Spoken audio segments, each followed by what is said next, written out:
تقریباً 1 فٹ چوڑا سوراخ ہے، اس میں سے آواز آتی ہے۔ اس نے وہاں دیکھا تو گدھے نے اپنا منہ باہر نکالا اور دوبارہ اندر چلا گیا۔ دیہاتی نے جا کر گاؤں میں شور مچایا۔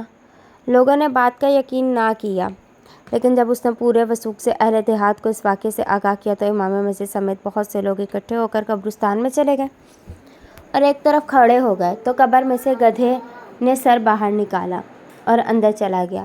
تمام لوگ استغفار پڑھتے ہوئے گاؤں کو واپس آ گئے۔ قبر کے بارے میں یہ معلوم نہ ہو سکا کہ یہ کسی مرد کی ہے یا عورت کی، تاہم قبر کی تختی پر بسم اللہ کے سوا ہر تحریر صاف ہو چکی تھی۔ حضور اقدس صلی اللہ علیہ وآلہ وسلم کا ارشاد ہے کہ کوئی شخص جو سونے کا مالک ہو یا چاندی کا، اس کا حق ادا نہ کرے یعنی زکوٰۃ نہ دے تو اس سونے یا چاندی کے پترے بنائے جائیں گے اور ان کو جہنم کی آگ میں تپایا جائے گا، گویا کہ وہ خود آگ کے پترے ہیں۔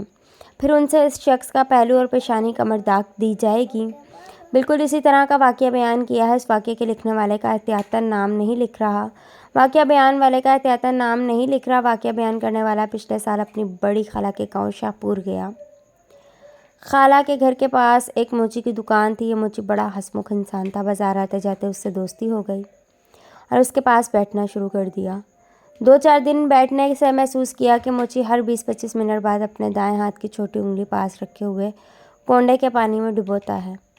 پہلے تو میں سمجھا کہ یہ چمڑا نرم کرنے کے لیے کر رہا ہے، مگر جب غور سے دیکھا تو اکثر اوقات چمڑے کے بغیر ہی انگلی کو ڈبو رہا تھا۔ اور ایک عجیب چیز یہ میں نے نوٹ کی کہ جب انگلی پانی میں جاتی تو شوں کی آواز پیدا ہوتی، جیسے کسی نے کوئی گرم لوہے کی چیز کو پانی میں ڈبویا ہو۔ میں نے کئی بار اس موچی سے اس کے بارے میں پوچھا مگر وہ ٹال دیتا تھا۔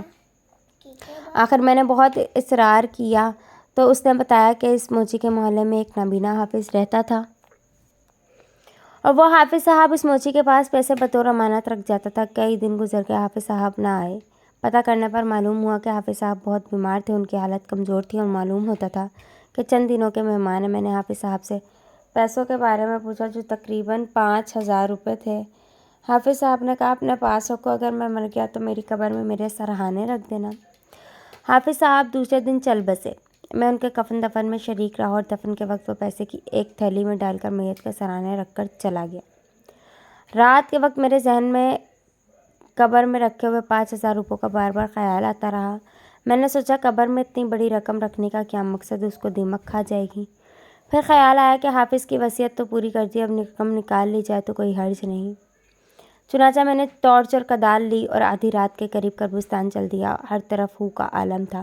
قبر کو کھود کر جب ٹارچ سے میت پر روشنی ڈالی تو عجیب منظر دیکھا۔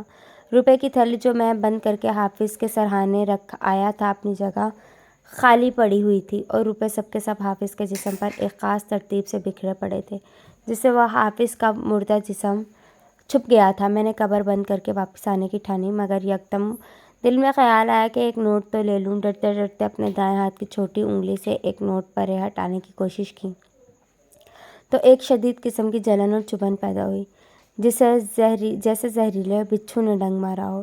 شدت تکلیف سے میں نے جلدی سے ہاتھ پیچھے ٹالے اور قبر کو بند کر کے گھر کا راستہ لیا۔ گھر آ کر میں سخت بیمار رہا۔ جب ٹھیک ہوا تو انگلی کے درد، چبھن اور جلن میں کوئی افاقہ نہ ہوا۔ علاج پر بہت پیسے خرچ کیے، البتہ دیکھا کہ انگلی کو پانی میں ڈبونے سے کچھ دیر تک درد، جلن اور چبھن میں کمی آ جاتی ہے، اس لیے یہ عمل میں دن رات کرتا رہتا ہوں۔ جب میں نے موچی کی انگلی کو چھوا تو وہ واقعی آگ کی طرح تھی اور چھونے سے میرے ہاتھ میں کافی دیر تک جلن ہوتی رہی۔ اس عجیب داستان نے میرے اوپر بہت اثر کیا۔ کافی مدت گزری۔ حیدرآباد سندھ کی ایک مسجد میں مسافر رات گزارنے کے لیے ٹھہرا۔ امام مسجد کو مسافر نے اپنی نقدی دے دی اور کہا کہ صبح اٹھ کر میں واپس لے لوں گا۔ رات کو امام مسجد کی نیت خراب ہو گئی اور اس نے مسافر کو مار ڈالا تاکہ نقدی پر قبضہ کر سکے۔ فجر کی نماز میں نمازیوں کو بتایا کہ ایک مسافر آیا تھا اور مر گیا، چنانچہ مردہ کو نہلانے کے لیے جب اٹھا تو نعش زمین سے نہ اٹھی تھی۔ جب امام صاحب مسجد نے ہاتھ لگایا تو نعش آسانی سے اٹھ گئی۔ نہلا کر کفن دے دیا گیا۔ جب چارپائی پر ڈال کر اٹھانے لگے تو چارپائی اٹھانا مشکل ہو گئی۔ جب امام مسجد نے چارپائی کو ہاتھ لگایا تو آسانی سے نعش کو اٹھا لیا گیا۔ لوگوں میں مشہور ہو گیا کہ امام صاحب کی یہ کرامت ہے۔ جب مردہ کو قبر میں اٹھا کر لے جانے لگے تو پھر مشکل پیش آئی، مگر امام صاحب نے ہاتھ لگایا تو بہت ہی آسانی سے اٹھا لیا۔ چنانچہ یہ فیصلہ ہوا کہ امام صاحب قبر میں اتر کر نعش کو لے کر اندر رکھ دیں۔ جب امام صاحب قبر میں اترے تو امام صاحب کو قبر نے پکڑ لیا اور اس کے پاؤں زمین میں دھس گئے اس نے چلانا شروع کر دیا اور آہستہ آہستہ زمین میں دفن ہوتا گیا اور مسافر کو مارنے کا سارا ماجرا بیان کرتا رہا، معافیاں مانگتا رہا، مگر زمین نے اس کو نہ چھوڑا اور وہ وہیں دفن ہو گیا۔ آج سے 50-60 سال پہلے یو پی کے ایک مشہور شہر میں ایک عجیب واقعہ پیش آیا۔ شہر کے ایک حصے میں وہاں کا وسیع اور قدیم قبرستان تھا۔ اتفاق سے ایک شخص کا انتقال ہوا۔ اس کے جنازے کو لے کر لوگ قبرستان پہنچے۔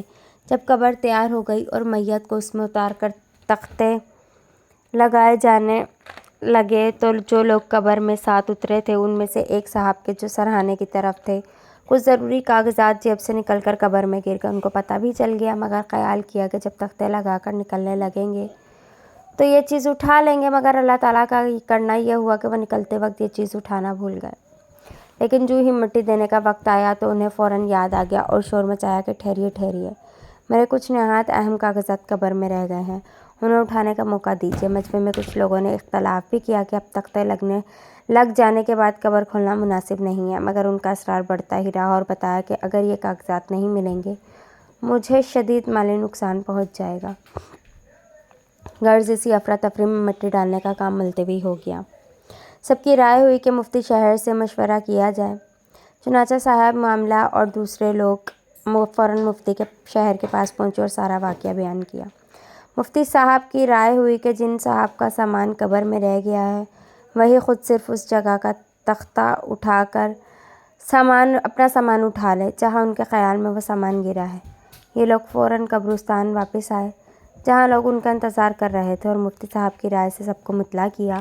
بالآخر سب لوگوں نے صاحب معاملہ کو اجازت دے دی کہ آپ کو جس جگہ اپنا سامان گرا یاد ہو صرف اس جگہ سے تختہ اٹھا لیجیے۔ انہوں نے کہا کہ مجھے اچھی طرح سے یاد ہے کہ وہ سرہانے گرا تھا۔ چنانچہ انہوں نے سرہانے سے ایک تختہ ہٹا کر جیسے ہی اپنا ہاتھ قبر میں ڈالا فوراً چیختے ہوئے ہاتھ باہر نکال لیا اور یہ کہ تڑپنے لگے کہ ہاتھ جل گیا، آگ لگ گئی، ہاتھ جل گیا، آگ لگ گئی۔ لوگ حیران تھے کہ یہ کیا ہو گیا۔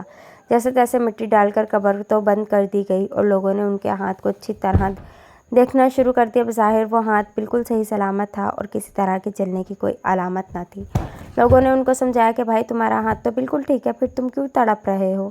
لیکن ان کی چیخ راہ کے سامنے کسی کی کوئی بات نہ چل سکی۔ اس عالم میں چارپائی پر ڈال کر لوگ ان کے گھر لائے اور یہاں بھی بے قراری اور تڑپ کا وہی حال تھا۔ لوگوں کی رائے ہوئی کہ کسی اچھے ڈاکٹر کو دکھایا جائے۔ اتفاق سے اس زمانے میں شہر کے سول سرجن مسلمان تھے۔ لوگ ان کے پاس گئے، انہوں نے جدید آلات کی مدد سے سارے ہاتھ کا معائنہ کیا، مگر ان کو جلنے یا آگ لگنے کی کوئی علامت نہیں مل سکی۔ ساری کھال بالکل ٹھیک تھی، رگوں میں خون کی آمد و رفت حسب دستور تھی، ہڈی اور گوشت وغیرہ سب اپنے حال پر باقی تھے، مگر وہ یہی کہہ جا رہے تھے کہ ہاتھ جل گیا اور آگ لگ گئی ہے۔ ان کی تڑپ اور بے جانی کسی سے دیکھی نہیں جا رہی تھی۔ ایک چیخ و کراہ تھی جو سارے گرد و پیش کو دبلائے ہوئے تھی۔ سول سرجن اور ان کے ڈاکٹروں کی پوری جماعت حیران اور سارے عزیز و اقارب ششت کر یہ کیا معاملہ ہے؟